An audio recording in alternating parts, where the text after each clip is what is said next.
بسم اللہ الرحمن الرحیم. عزیز طالبات، السلام علیکم ورحمۃ اللہ وبرکاتہ.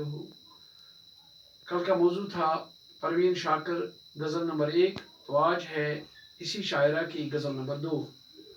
پہلے بھی چند شعر کو پڑھوں گا. کیا یاد کیا آئیں گے وہ لوگ جو آئے نہ گئے، کیا پذیرائی ہو ان کی جو بلائے نہ گئے. یاد کیا آئیں گے وہ لوگ جو آئے نہ گئے، کیا پذیرائی ہو ان کی جو بلائے نہ گئے. بارشیں رقص میں تھیں اور زمین ساکت تھی، عام تھا فیض مگر رنگ کمائے نہ گئے. بارشیں رقص میں تھی اور زمین ساکت تھی، عام تھا فیض مگر رنگ کمائے نہ گئے. پر سمیٹے ہوئے شاخوں میں پرندے آ کر ایسے سوئے کہ ہوا سے بھی جگائے نہ گئے.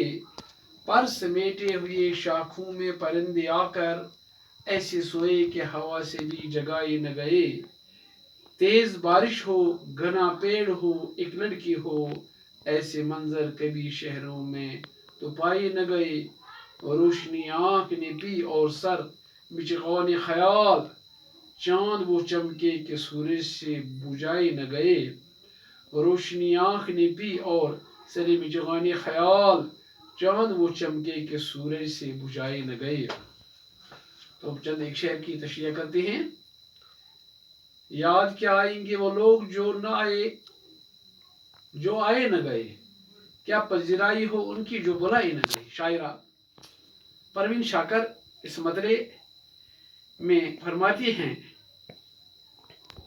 کہ جن لوگوں کے ساتھ انسان کا تعلق نہیں ہوتا ہے، جن کے ساتھ آنا جانا نہیں ہوتا ہے، جن کے ساتھ مراسم نہیں ہوتے ہیں، ان لوگوں کی یاد انسان کو نہیں آتی ہے، اور وہ یاد بھی نہیں آتے. اور اسی طرح دعوت دے کر انہیں لوگوں کو بلایا جاتا ہے جن کے ساتھ مراسم ہوں، جن کی یادیں آتی ہوں، اور انہیں لوگوں کی پذیرائی ہوتی ہے. جو لوگ بن بلائے مہمان بن جائیں ان کو کیا قبول کیا جائے گا، ان کا کوئی استقبال نہیں کیا جائے گا، ان کی کوئی پذیرائی نہیں ہوگی. دوسرا شعر. بارش رقص میں تھی اور زمین ساکت تھی، عام تھا فیض مگر رنگ کمائے نہ گئی. شاعرہ پروین شاکر فرماتی ہیں کہ جب دنیا میں ہر کسی کو فائدہ مل رہا تھا، فیض عام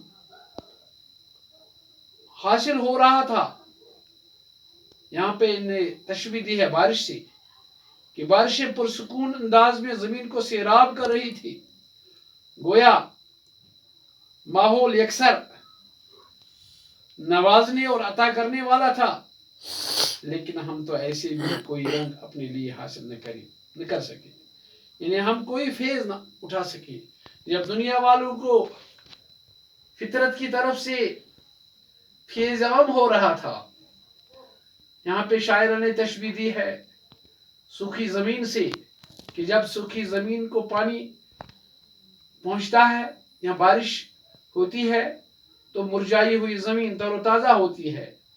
یہاں شاعرہ کا کہنا ہے کہ اب دنیا یا فطرت سے بھی دنیا والوں کو فیض پہنچ رہا تھا، تب بھی ہم نے کوئی فائدہ فیض حاصل نہ کیا.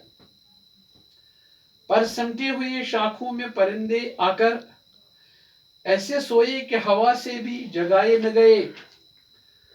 شاعرہ پروین شاکر فرماتی ہے کہ پرندے اپنے پروں کو سمٹے ہوئے جب اپنے گھونسلوں میں آئے تو انہیں وہ راحت اور وہ نیند نصیب ہوئی کہ زوردار ہوائیں بھی ان کو نہ جگا سکی.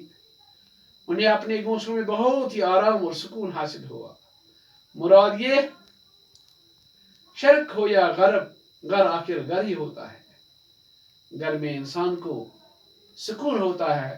یہاں پہ شاعرہ کوساں ہے نالا ہے جس کا کوئی گھر نہیں ہے۔